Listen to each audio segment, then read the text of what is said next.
Hello everyone, welcome to my channel maths with Tania Jindal.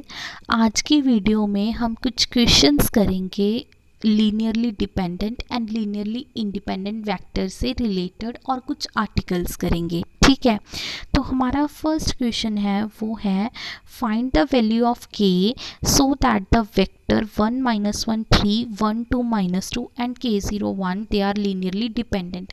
ये तीन vectors दे रखे हैं और ये भी दे रखा है कि ये लीनियरली डिपेंडेंट है और हमें पता क्या करना है, हमें k की वैल्यू पता करनी है।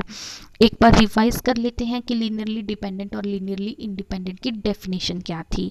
हम क्या करते थे, alpha 1 v1 plus alpha 2 v2 plus alpha 3 v3 को 0 के इक्वल रखते थे और ये स्केलर्स कैलकुलेट करते थे अल्फ़ा 1 अल्फ़ा 2 अल्फ़ा 3। अगर तो तीनों स्केलर्स 0 आ जाते, अगर सारे स्केलर 0 आ जाते तो वेक्टर्स लीनियरली इंडिपेंडेंट है। अगर कोई भी एक स्केलर नॉन ज़ीरो आ जाता, एक या एक से ज़्यादा स्केलर्स नॉन ज़ीरो आ जाता है तो हम बोल देते थे कि वेक्टर्स लीनियरली डिपेंडेंट है। अब इस क्वेश्चन में हमें गिवन है कि जो वेक्टर्स हैं वो लीनियरली डिपेंडेंट है। इट मीन्स हमें गिवन है कि कोई एक स्केलर पक्का नॉन ज़ीरो होगा, मतलब सारे के सारे स्केलर्स हमारे ज़ीरो नहीं होंगे, राइट। और हमें पता क्या करना है, हमें k की वैल्यू फाइंड आउट करनी है। तो as given vectors are linearly dependent, by definition there exist scalars alpha 1 alpha 2 alpha 3 which are not all zero। सारे ज़ीरो नहीं होंगे, कोई एक पक्का नॉन ज़ीरो होगा क्योंकि वेक्टर लीनियरली डिपेंडेंट गिवन है। तो by definition alpha 1 v1 plus alpha 2 v2 plus alpha 3 v3 is equal to 0, right. Alpha 1 को अंदर मल्टीप्लाई करा, अल्फ़ा 2 को करा, अल्फ़ा 3 को करा, हमारे पास ये चीज़ आ जाएगी। अब हम इसको ऐड करेंगे फर्स्ट कंपोनेंट फर्स्ट में, मतलब अल्फ़ा 1 प्लस अल्फ़ा 2 प्लस के alpha 3 minus alpha 1 plus 2 alpha 2 3 alpha 1 minus 2 alpha 2 plus alpha 3 is equal to 0। मतलब ये भी हमारा 0 के इक्वल होगा, ये भी 0 के इक्वल होगा, ये भी 0 के इक्वल आ गया। ये हमारे पास तीन इक्वेशंस आ गई, राइट। तो यहाँ से सेकेंड इक्वेशन से अल्फ़ा 1 की वैल्यू क्या आ जाएगी, 2 अल्फ़ा 2, या फिर लिख सकते हैं alpha 2 is equal to alpha 1/2। हम क्या करेंगे, इस अल्फ़ा 1 की वैल्यू को यहाँ पे पुट करेंगे, मतलब 2 अल्फ़ा 2 की जगह हम अल्फ़ा 1 पुट करेंगे। 2 अल्फ़ा 2 की वैल्यू अल्फ़ा 1 थर्ड इक्वेशन में जब हमने पुट करा तो हमारे पास आ गया 3 अल्फ़ा 1। 2 अल्फ़ा 2 की जगह हमने अल्फ़ा 1 पुट कर दिया, minus alpha 1 plus alpha 3 is equal to 0। तो ये आ गया 2 alpha 1 plus alpha 3 is equal to 0। हमारे पास आ जाएगा alpha 3 is equal to minus 2 alpha 1, right. ये आ गया हमारे पास alpha 3 is equal to minus 2 alpha 1।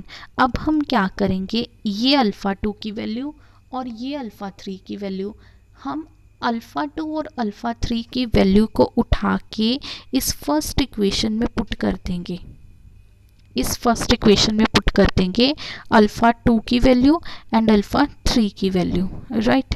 तो पुट करने के बाद हमारे पास ये आ जाएगा, अल्फ़ा 2 और अल्फ़ा 3 की वैल्यू पुट करने के बाद हमारे पास ये आ जाएगा alpha 1 into 3/2 minus 2k is equal to 0, right. अब यहाँ पे नोट करिए, अगर हमारा अल्फ़ा 1 0 हो गया, अगर अल्फ़ा 1 0 हो गया हमारे पास, तो यहाँ से अल्फ़ा 1 की वैल्यू 0 पुट कर देंगे तो यहाँ से अल्फ़ा 3 भी 0 हो जाएगा। यहाँ पे जब अल्फ़ा 1 को 0 पुट करेंगे तो यहाँ पे अल्फ़ा 2 भी 0 हो जाएगा। मतलब अगर अल्फ़ा 1 0 हो गया तो उसके साथ में बाय इस रिलेशन और इस रिलेशन से अल्फ़ा 2 और अल्फ़ा 3 भी 0 हो जाएंगे। अगर अल्फ़ा 1 अल्फ़ा 2 अल्फ़ा 3 तीनों 0 हो गए तो जो वेक्टर्स है वो लीनियरली इंडिपेंडेंट हो जाएंगे। बट हमें गिवन क्या है कि वेक्टर्स जो है वो पक्का लीनियरली डिपेंडेंट है, ये चीज़ हमें गिवन है। इट मीन्स अल्फ़ा 1 को नॉन ज़ीरो होना पड़ेगा, क्योंकि अगर अल्फ़ा 1 0 हो गया तो वेक्टर लीनियरली इंडिपेंडेंट हो जाएंगे। बट हमें गिवन क्या है कि वेक्टर लीनियरली डिपेंडेंट है, तो इसलिए अल्फ़ा 1 पक्का क्या होगा, नॉन ज़ीरो होगा। अगर अल्फ़ा 1 नॉन ज़ीरो होगा तो मतलब ये चीज़ 0 होगी, 3/2 माइनस 2k 0 होगा, तो 3/2 इज इक्वल टू 2k आ जाएगा, k की वैल्यू क्या आ जाएगी, 3/4 आ जाएगी। और यही हमें पता करनी थी k की वैल्यू, राइट। इस तरीके से क्वेश्चंस होंगे। नेक्स्ट एग्जाम्पल देखिए, कहते if you V W R linearly independent vectors. अब हमें गिवन है कि तीन वेक्टर्स हैं यू वी डब्ल्यू, तीनों के तीनों लीनियरली इंडिपेंडेंट हैं। हमें शो क्या करना है, ये वेक्टर्स हैं तीन, u प्लस वी प्लस डब्ल्यू एंड w प्लस यू। इन तीन वेक्टर्स को हमें लीनियरली इंडिपेंडेंट शो करना है। मतलब देखिए अल्फा 1 इंटू फर्स्ट वेक्टर क्या था, u plus v plus alpha 2 into second vector क्या है v प्लस डब्ल्यू, अल्फा 3 इंटू थर्ड वेक्टर क्या है w plus u is equal to 0। अब हमें इन तीन वेक्टर्स को लीनियरली इंडिपेंडेंट शो करना है, तो हमें ये शो करना पड़ेगा कि ये तीनों स्केलर्स क्या है, ज़ीरो। हमें क्या शो करना पड़ेगा कि अल्फ़ा 1 अल्फ़ा 2 अल्फ़ा 3 तीनों ज़ीरो हैं। वो कैसे शो होगा, देखिए अल्फ़ा 1 को अंदर मल्टीप्लाई कर दिया, अल्फ़ा 2 को मल्टीप्लाई कर दिया, अल्फ़ा 3 को अंदर मल्टीप्लाई कर दिया, ये चीज़ बन जाएगी। ठीक है, तो अब हम क्या करेंगे, इसमें से और इसमें से u कॉमन ले लेंगे, तो हमारे पास आ जाएगा alpha 1 plus alpha 3 into you. फिर इसमें से और इसमें से v कॉमन ले लेंगे, फिर इसमें से और इसमें से हम w कॉमन ले लेंगे। ठीक है, अब हमें क्वेश्चन में गिवन है बिल्कुल स्टार्टिंग में ही कि u v w ये तीनों वेक्टर लीनियरली इंडिपेंडेंट है, राइट। ये चीज़ हमें गिवन है। तो u v w के जो पहले स्केलर्स होंगे, ये क्या बन गया हमारा, sum a u plus b v plus c डब्ल्यू टाइप का कुछ बन गया इज इक्वल टू 0। ए किसके इक्वल है, अल्फ़ा 1 प्लस अल्फ़ा 3 के, बी अल्फ़ा 1 प्लस अल्फ़ा 2 के, सी अल्फ़ा 2 प्लस अल्फ़ा 3 के। तो ये कुछ इस तरीके से चीज़ बन गई। But you V W linearly independent है, तो यू वी डब्ल्यू के जो स्केलर्स हैं, मतलब ए बी सी, ये तीनों क्या होंगे, ज़ीरो, क्योंकि गिवन है यू वी डब्ल्यू क्या है, लीनियरली इंडिपेंडेंट। तो मतलब ये जो है अल्फ़ा 1 प्लस अल्फ़ा 3 ये भी ज़ीरो होगा, अल्फ़ा 1 प्लस अल्फ़ा 2 ये भी ज़ीरो होगा, अल्फ़ा 2 प्लस अल्फ़ा 3 ये भी ज़ीरो होगा, राइट। यू वी डब्ल्यू के जो स्केलर्स हैं, यू वी डब्ल्यू के स्केलर्स इस टाइम क्या है, alpha 1 plus alpha 3, alpha 1 plus alpha 2 and alpha 2 plus alpha 3। ये तीनों स्केलर्स क्या होंगे, ज़ीरो होंगे, वही हमने रखे हैं।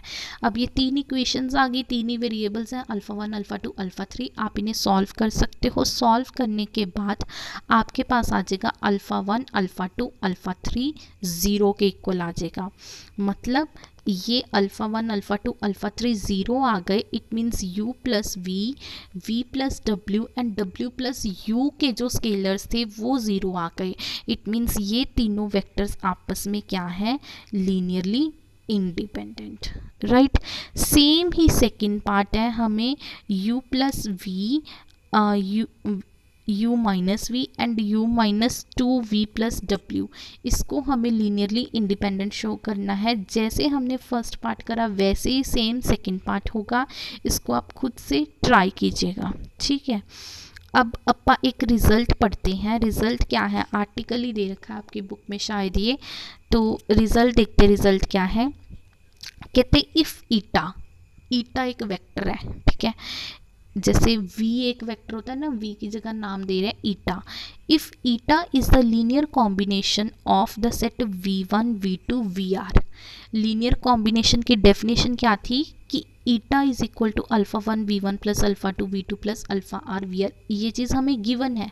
कहते if eta is the linear combination of v1 v2 vr। हमने स्केलर्स क्या कंसीडर कर लिए, अल्फ़ा 1 अल्फ़ा 2 अल्फ़ा r। ये चीज़ हमें गिवन है। Eta is the linear combination of v1 v2 vr। Then proof क्या करना है, then the set eta v1 v2 vr is linearly dependent. तो जो ये सेट है वो पक्का लीनियरली डिपेंडेंट होगा। दिखते कैसे, अब ईटा v1 v2 vr का लीनियर कॉम्बिनेशन है, ये चीज़ हमें गिवन है। तो अल्फ़ा 1 v1 को जब हम इस साइड लेके जाएंगे तो वो आ जाएगा माइनस अल्फ़ा 1 v1। फिर अल्फ़ा 2 v2 को इस साइड अगर लेके जाएंगे तो वो आ जाएगा माइनस अल्फ़ा 2 v2। इस साइड इसको भी लेके जाएंगे, ये आ जाएगा minus alpha r vr is equal to 0, right. तो ये आपको कुछ ऐसे नहीं दिख रहा, a eta plus b v1 plus c v2 plus कुछ भी constant into v r is equal to 0, right. तो जो ये कांस्टेंट हैं, इन कांस्टेंट में से सबसे पहला कांस्टेंट ईटा का कोफिशिएंट्स, ईटा का कोफिशिएंट क्या है 1, ईटा का कोफिशिएंट क्या है 1, 1 इंटू ईटा है ये, मतलब सबसे पहला स्केलर जो ईटा का कोफिशिएंट है वो वाला स्केलर नॉन ज़ीरो है, वो 1 है, मतलब हमें कोई एक ऐसा स्केलर मिल गया जो नॉन ज़ीरो है। वी हैव अ कोफिशिएंट जो कि ईटा का कोफिशिएंट है जो नॉन ज़ीरो है, जो कि 1 के इक्वल है। तो हमारे पास एक नॉन ज़ीरो कोफिशिएंट चाहिए सेट को लीनियरली डिपेंडेंट बनाने के लिए, वो हमें मिल गया, ईटा का कोफिशिएंट है। तो जो ये वेक्टर्स है ईटा v1 v2 v3 vr, ये मिलके क्या बनाएंगे, एक लीनियरली डिपेंडेंट सेट बनाएंगे, राइट। तो ये सेट क्या हो गया, linearly dependent. Linearly dependent set के लिए हमें बस एक स्केलर नॉन ज़ीरो चाहिए, एक से ज़्यादा स्केलर भी नॉन ज़ीरो हो सकते हैं, बट हमें एटलीस्ट एक स्केलर नॉन ज़ीरो चाहिए लीनियरली डिपेंडेंट बोलने के लिए, और वो हमारे पास अब यहाँ पे है। ईटा का कोफिशिएंट 1 है, ईटा का जो स्केलर है वो हमारे पास नॉन ज़ीरो है, दैट्स वाई जो ये वेक्टर्स हैं ईटा v1 v2 v3 vr, ये वेक्टर्स का जो सेट है वो लीनियरली डिपेंडेंट है, राइट। अब पापा आगे करते हैं, नेक्स्ट रिजल्ट क्या है, कहते if the set of vector is linearly dependent. मान लो कहते हैं आपके पास कुछ वेक्टर्स हैं, जैसे आपके पास n वेक्टर्स है v1 v2 v3 vn, कहते हैं अगर आपके पास ये लीनियरली डिपेंडेंट है, if the set of vector is linearly dependent, अगर आपके पास जो ये n वेक्टर्स है कहते हैं ये लीनियरली डिपेंडेंट है, ठीक है, देन तो शो करो कि at least one member of the set is the linear combination of the remaining members, मतलब इन n वेक्टर में से कोई एक वेक्टर बाकी n-1 वेक्टर का लीनियर कॉम्बिनेशन होगा। मतलब जो ये n वेक्टर्स हैं कहते अगर ये n वेक्टर्स लीनियरली डिपेंडेंट हैं तो इन n वेक्टर में से कोई एक वेक्टर बाकी बचे n-1 वेक्टर्स का लीनियर कॉम्बिनेशन होगा, ये हमें शो करना है। गिवन क्या है कि ये लीनियरली डिपेंडेंट है। अगर ये लीनियरली डिपेंडेंट है तो by definition alpha 1 v1 plus alpha 2 v2 plus alpha n vn is equal to 0। अगर ये लीनियरली डिपेंडेंट है तो हमारे पास कोई एक ऐसा स्केलर होगा जो नॉन ज़ीरो होगा, एक से ज़्यादा भी हो सकते हैं, पर एक ऐसा स्केलर पक्का होगा अल्फ़ा 1 अल्फ़ा 2 अल्फ़ा n में से जो कि नॉन ज़ीरो होगा। हम मान लेते हैं बीच में कहीं अल्फ़ा के v के भी है, हम मान लेते हैं कि वो अल्फ़ा के नॉन ज़ीरो है। आप कुछ भी मान सकते हो, अल्फ़ा 1 नॉन ज़ीरो मान सकते हो, अल्फ़ा 2, इन जनरल हम एक आर्बिट्ररी अल्फ़ा के उठा रहे हैं विच इज़ नॉन ज़ीरो, ठीक है। के कहीं बीच में आएगा, मतलब n से पहले, के कहीं n से पहले और 1 के बाद, n और 1 के इक्वल भी हो सकता है, कहीं बीच में आएगा के, मतलब हम मान लेते हैं कि अल्फ़ा के स्केलर जो है वो नॉन ज़ीरो है। तो हम क्या करेंगे, इस अल्फ़ा के वी के को ऐसे ही रखेंगे, अल्फ़ा के वी के को इस साइड ही रखा, जो बाकी बचे वो उस साइड ले गए, मतलब ये हो जाएगा minus alpha 1 v1 minus alpha 2 v2 minus alpha n vn, right, ऐसा कुछ बचेगा। अल्फ़ा के वी के को इस साइड ही रखा, जो बाकी सब हैं वो उस साइड हमने माइनस में ले गए। अब अल्फ़ा के वी के से पहले अल्फ़ा के -1 वी के -1 आएगा, वो भी इस साइड आके नेगेटिव हो गया। अल्फ़ा के वी के बाद अल्फ़ा के +1 वी के +1 आएगा, वो भी इस साइड आकर नेगेटिव ही हो गया। तो हमारे पास ये आ गया, राइट। अब अल्फ़ा के अगर नॉन ज़ीरो है तो पूरी की पूरी इक्वेशन को हम एक नॉन ज़ीरो नंबर से डिवाइड कर सकते हैं। ज़ीरो से किस डिवाइड करना मुश्किल है, क्योंकि समथिंग अपॉन ज़ीरो इन्फिनिटी हो जाएगा, बट एक नॉन ज़ीरो नंबर से तो हम डिवाइड कर सकते हैं। अल्फ़ा के नॉन ज़ीरो है तो इस पूरी इक्वेशन को हम अल्फ़ा के से डिवाइड कर रहे हैं, तो ये आ जाएगा v k is equal to minus alpha 1 upon alpha k v1 minus alpha 2 upon alpha के v2 माइनस अल्फ़ा के -1 अपॉन अल्फ़ा के वी के -1, मतलब अल्फ़ा के से डिवाइड करने के बाद ओवरऑल हमारे पास ये आ गया, राइट।